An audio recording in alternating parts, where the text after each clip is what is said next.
I'm Emily Ramshaw. I'm the editor-in-chief of the Texas Tribune, and we are so thrilled to have you all here. I'm going to call this, because this is my event, the first official event of the Texas Tribune Festival, a live TribCast. If you listen to the TribCast regularly every week, which I hope you all do, and if you don't, you're totally missing out, this man on the end will be familiar to you, our executive editor and co-founder of the Texas Tribune, Ross Ramsey. Howdy. I am also supremely excited to tell you about the four panelists we have joining us today, two who are up here now, two who will be up here in a few minutes. For the first segment, we will have Texas Supreme Court Justice Eva Guzman and Gina Ortiz Jones, candidate for the 23rd Congressional District. Quick round of applause for those two. And in the second segment, we will have author and CNN contributor Amanda Carpenter and Dave Weigel, the national political correspondent for the Washington Post, whose plane just landed. He's jumping in an Uber. So if you see him running up to stage or us filibustering, that's why. Quick round of applause for our second set of panelists. I also want to tell you that today's TribCast is presented by Blue Cross and Blue Shield of Texas and the University of Texas at Austin, and supported by H&K Strategies and the Texas A&M University System. Not sure how we got A&M and UT to both sponsor the same podcast. What? This is when they found out. Yes, it worked out great for us. So, before we begin, I want to quickly shout out the members who make our journalism possible, some of whom are sitting with us now in the audience. Thank you so much for your support.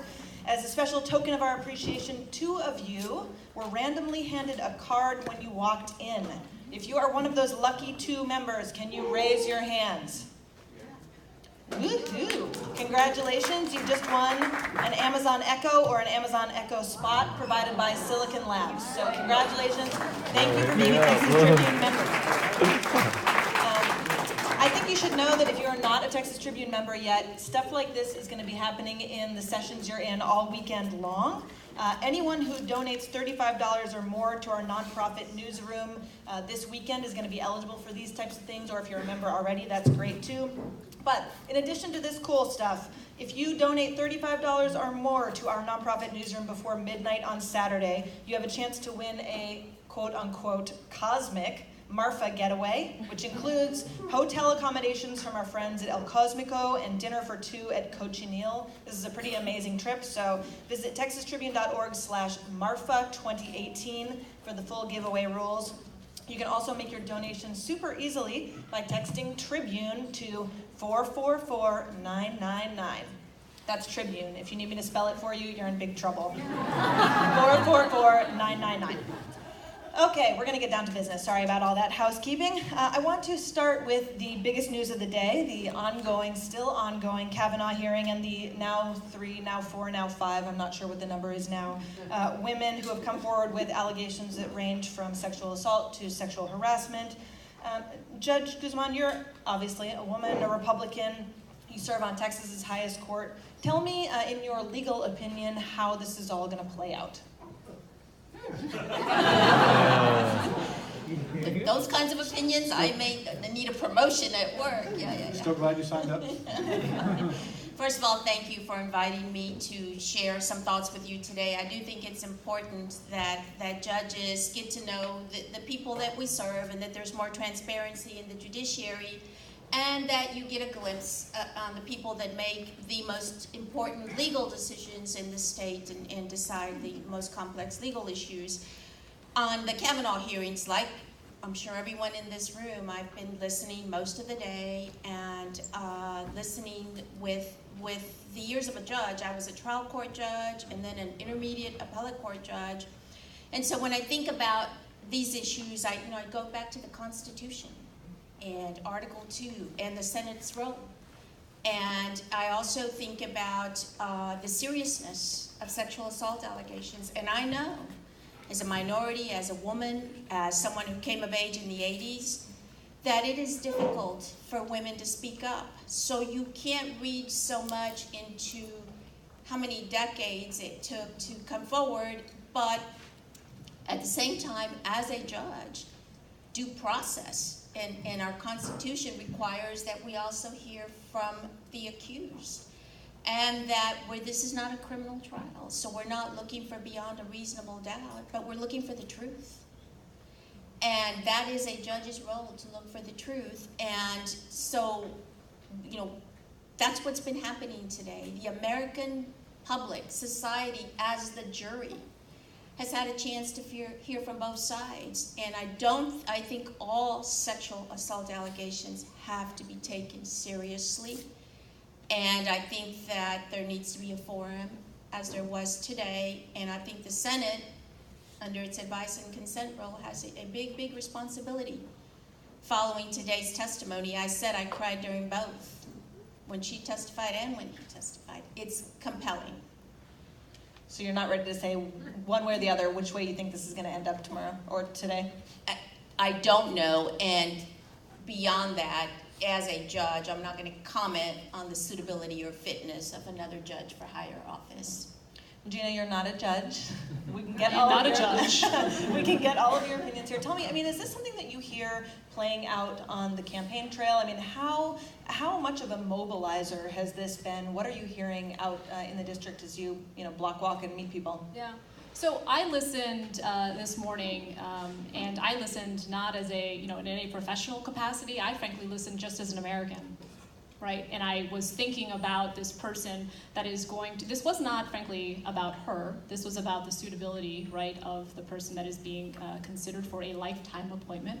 And so I had to think about, even before these allegations, right, this process was quite flawed in terms of the Senate Judiciary Committee having access to this person's full professional record.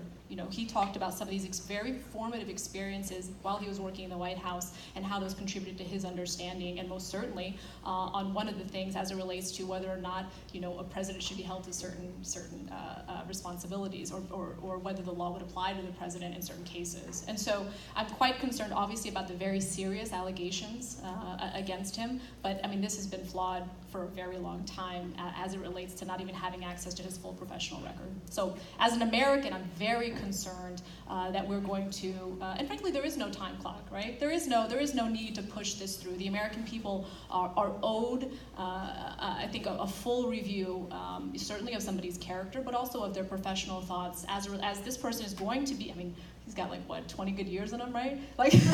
He's going to be looking at some of the, or more, right? He's going to be looking at some of the most serious issues affecting our country. And so I think we owe it not only to him, not only to Dr. Ford, some of the other accused, but to the American people, and certainly to our Constitution, right? That we have a full review so that we can all have faith in the institution of the Supreme Court. And this man is not new to higher office, and he's not new to the FBI. There have been 6 FBI investigations, and I think a lot of time for opinions to be formed about, I think everyone agrees he's qualified. Some people may say not. So it's about fitness. But against, as far as getting into a person's history, he's gone through 6 FBI investigations. I've got a colleague who was recently nominated to a higher federal bench. Those are very deep, very thorough investigations that I know because I've been called. And so we have to look at what's going on against the backdrop of 6 FBI investigations. I think that, just to be clear, the information that has surfaced was not accounted for in those background checks, right? So there's new information that deserves to be reviewed. But his professional background was brought up, and that is part of the FBI investigation. This is really about persuading 4 people. You have, president makes a nomination, and you have the people who are with the president and say, oh, of course, and you have the people who are not with the president and they say, no, of course. And then you've got these senators in the middle. Right now we're down to a couple or maybe 3 or 4 Republicans who are looking at this thing through the lens of, all of the proper things and also the politics of it. Can I afford to vote for, can I afford to vote against this nominee? And, we're really talking about a jury of 4 who are going to make a decision on whether there are 51 Republican votes for this. If there are 50, then you throw in Mike Pence. If there's 49, it's over. Well, we're going to return to this topic at length in our next lineup, but I want to pivot to talking a little bit about your race in particular, Gina, and I want to talk about San Antonio. We had a really interesting election here a couple of weeks ago, 2 weeks ago, last week? where we had a Just a minute special, ago. yeah, just a minute ago, feels like it, where we had a special election in San Antonio for a state Senate seat, and that race, it went for the Republican, and this is, a trend we have now seen in a few different races in San Antonio where a Republican is winning in districts that have historically been Democratic. Talk to me, does that have you concerned, given that San Antonio is in the district that you are running for? Not at all, right? Why not? I mean, this was manipulated from the beginning, right? There's a reason the Republicans called this race in September. It's because they knew they could not win it in November, right? Let's be very clear about that. So, it's one election. Yes, 70% of this district is Hispanic, and I think all communities, though, want to be represented. You can't just show up in communities 2 weeks before the election and think you're somehow going to win them over, right? So we've been working this large district for a very long time, and for folks that might not be familiar, it stretches from San Antonio to El Paso, 2 time zones, 29 counties. 40% of the U.S. border with Mexico runs in this district. So we've been working this district since I announced my run in August. We've been all throughout it. We'll continue talking about the issues as it relates, specific issues in certain communities. But everyone wants to talk about healthcare. Everyone wants to talk about immigration. Everyone wants to talk about public education, the things that are affecting their daily lives. So we will continue talking with voters about the issues that matter to them all throughout this district, and we'll prevail on November 6th. Judge, are Latinos a safe bet for Democrats in Texas? I've run 2 statewide elections against predictions that I would not be able to win the Republican primary. I became the highest vote getter in Republican primary history. I then became the highest vote getter in any general election in the state of Texas. Anyone who's ever run for any office, black, white, any other ethnicity, I became the highest vote getter. And I understood from the beginning, you can't count on people because of the color of their skin or socioeconomic backgrounds to vote a certain way.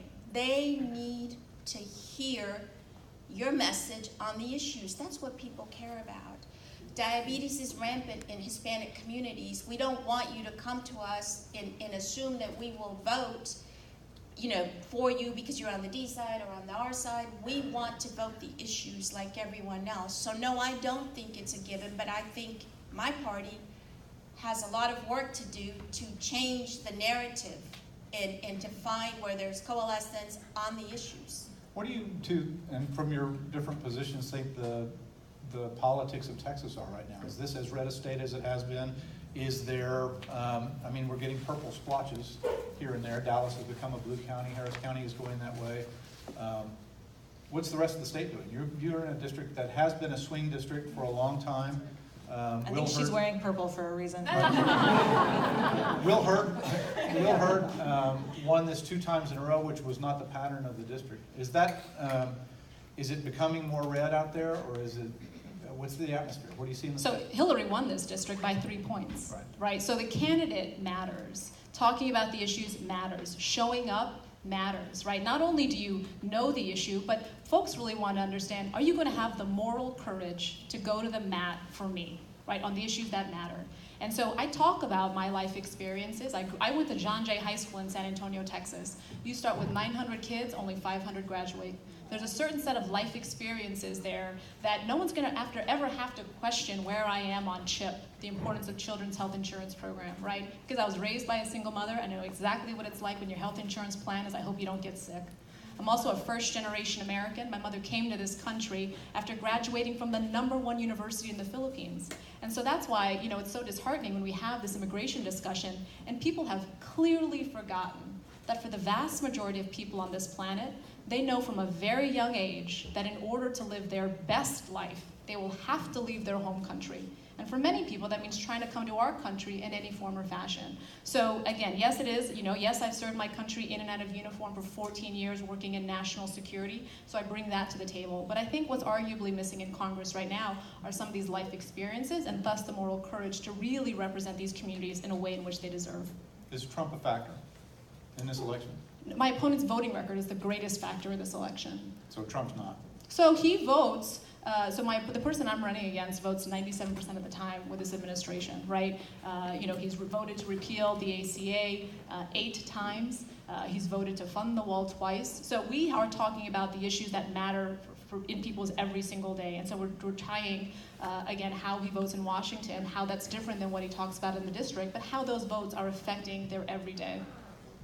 Does it make a difference to voters, Judge, that you are Latina, that you're a woman? I mean, when you are in the voting booth, or when folks are in the voting booth in Texas, how much does the polling show that either of those things help or hurt you?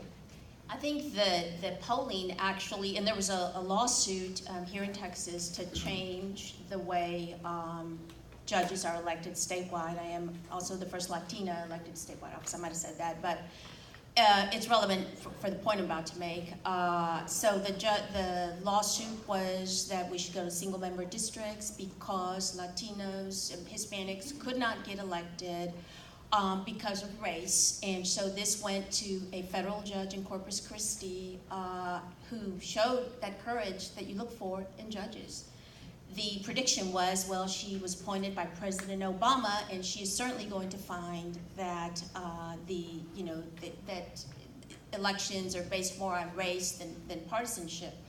She did not. She issued an order finding against the plaintiffs and pointed to my race as, she said, in fact, though she got a lot of the Hispanic votes, they didn't all go there. She said this is more about partisanship. So when you talk about elections, whether they're local or whether they're statewide, a lot of the conversation comes back to exactly what you asked. Is Texas changing? Is it more purple? Is it going to stay red? And I think the polls are in different places, but we've seen Dallas County, and we've seen what's happened in Harris County, and we see I run in a 10 to 14 county district. Some of those counties have changed. So the conversation is more, what can each political party do to talk to voters about the issues that matter? Because more and more, that's what they're voting. And is that the case, Ross? I mean, you've looked into this a lot, obviously. Like, how much does a Hispanic surname help or hurt you, depending on your party? How much does being a woman help or hurt you, depending on your party? I mean, the conventional wisdom on women on the ballot is 1 or 2 points in Texas. That's a plus.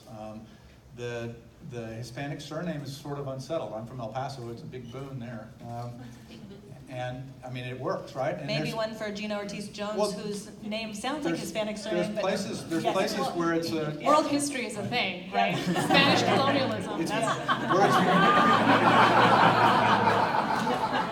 Where it's been problematic is in Republican primaries. And, Victor Carrillo and Tony Garza, and, there's a bunch of cases, but then there are cases like yours where, it's gone the other way. I think one's considered a plus, one's considered a minus. And it's not just Hispanic voters that you're talking about. It's people voting, how people vote, and do they vote for people with names like theirs, or do they vote for people, based on party or something else? I think in judicial races, party affiliation has, at least the way we select judges in Texas, has more to do with it. And I think that's what the judge found, Judge Ramos, and that's been my experience. I mean, you can't break the numbers mold without partisanship coming into that, more so than surname. This is the last year Texas is going to have a statewide election based on with straight ticket voting. Is that good or bad? Do you wish it was already gone? Do you wish it was still here? I mean, if you're a judge, that's sort of, fly the flag is how you win an election. We've got this confusing thing at the top of the Texas ballot this time where we've got a U.S. Senate race that's polling in single digits pretty consistently across the summer, a governor's race that's polling in wide double digits, so it's hard to tell. Are they pulling an R lever or a D lever? Kind of take this apart a little bit. How are you thinking about straight ticket voters? Well, we are talking, certainly we would love for them to do that, right? If they're a Democrat, we're encouraging them to do that. But again, this is about, it's not just Gina Ortiz Jones on the ballot. What's on the ballot? Your health care is on the ballot, right? Safer gun laws are on the ballot, right? An immigration policy that reflects our values, that is on the ballot. So it always goes back to these issues. And again, understanding, yes, that is going away, straight ticket is going away, but what are we also seeing in this part of Texas, right? What are we seeing that is affecting people's wanting to participate in processes that are there to serve them, right? I'm running against somebody who has yet to offer an opinion on where he is on the citizenship question on the census. right, in a 70% Hispanic district, right? When you look at some of the other issues that are going on in this area, it's amazing the ways in which they are, frankly, inciting a little bit of fear in some of these communities. And when people don't trust the processes or the institutions there to serve them, that's when communities break down. How is the issue of families being separated at the border this summer playing into this election? You were talking about the issues that are important in your district. How big of a conversation is that in your district? So it's a huge issue. I mean, Tornillo is in this district. Tornillo, where they're setting up the tent community for the families that have been separated from their families at the border, that's in this district. The number of times that I've been there to again highlight the need to reunite these families, that the sounds, images shock the American conscience, and they should. The fact that it's happening right in our backyard is even more egregious. When I'm there, though, I am reminded that no one at that rally in Tornillo is from Tornillo. If you are from Tornillo, you are probably on your way to your second or third job. You don't have the luxury to stand out for a couple of hours on something that does not directly impact your ability to put food on the table, right? So while that is an issue that is getting a lot of national attention, as it should, what are the people in Tornillo worried about? Again, putting food on the table. And oh, by the way, there are some parts of that district, some parts of that community rather, that still have arsenic in their water, right? So we have to be focused on, again, the things that matter in people's everyday, and frankly, their kids' everyday as well. Judge, you're the child of Mexican immigrants. How have you felt about your party and Trump's leadership when it comes to sort of narrowing the path to asylum in the United States? You know, we need comprehensive immigration reform. Over several administrations, Congress has failed to bring meaningful reform. When you have a system that's not structured to serve the interests of America, but also to properly serve people who are risking it all to come here, I just cringe when I read about the abuses of immigrants. And I've seen it where they work so hard in the sun and then they don't get paid and there's nowhere they can go. Or when they're crossing the border and they die there. But that's the result of a failed immigration system. I'm the daughter of immigrants. My parents had elementary school educations, put 7 kids through college. I lived the American dream. But this dream, the way I lived it, is not accessible. And it's not accessible because Congress has failed. So what should they do? We need comprehensive immigration reform, and a good start was to stop separating those families. That is not an answer. What we also need to do, to be clear, we need to pass a Clean Dream Act, right? Between Texas and California, that is 45% of our nation's dreamers. 800,000 young people in this country, we made a promise to them, we should keep it. And this is, again, going actually back to the public safety concern. I was talking to the sheriff of Maverick County, which is, so Eagle Pass is the main city in that county. It's right on the border. I was talking to the sheriff at the end of last year. And he said, we're going to have one of the lowest rates of reported domestic violence. Reported is the operative word there.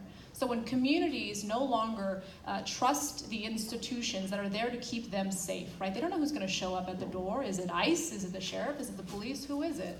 So when communities don't trust the institutions or are fearful of the institutions that are supposed to keep them safe, that's when communities break down. So not taking steps that would actually, again, allow people to live fully, contribute fully. And again, we can do this, right? But unfortunately, we've got members of Congress that see dreamers as political pawns and not as people we need to keep a promise to.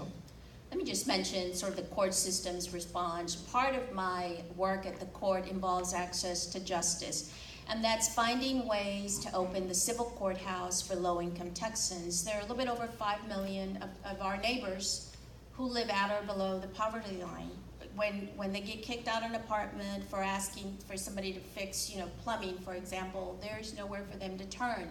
When they are victims of domestic violence, nowhere for them to turn. But the Supreme Court of Texas, through the Access to Justice Foundation and Commission, works tirelessly to provide funding for lawyers on the civil side. You're guaranteed a lawyer in the criminal case, not on the civil side. So I actually did some PSA commercials in Spanish encouraging women to call this hotline that we had funded to report that domestic violence, to try to find an avenue that allays their concerns and to try to educate judges about their proper role in responding to those consequences. And I'm glad the judge brought this up, though, the difference between the civil and criminal cases. I've actually visited an ICE detention facility. I thought you said a nice detention. No, an ICE, Top notch. ICE detention facility in El Paso.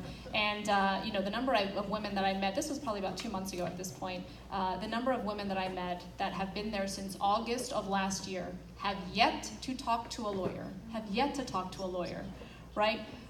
So this zero tolerance policy has actually made us less safe, because now these are no longer civil cases, they're now criminal cases. So you flooded the court system, right? So because now everybody has to be treated the same, you're no longer able to prioritize those that actually pose the greatest threat to our country, right? So this zero tolerance policy makes us less safe. All right, well, we are going to give a huge round of applause to these two and then bring up our next set of members.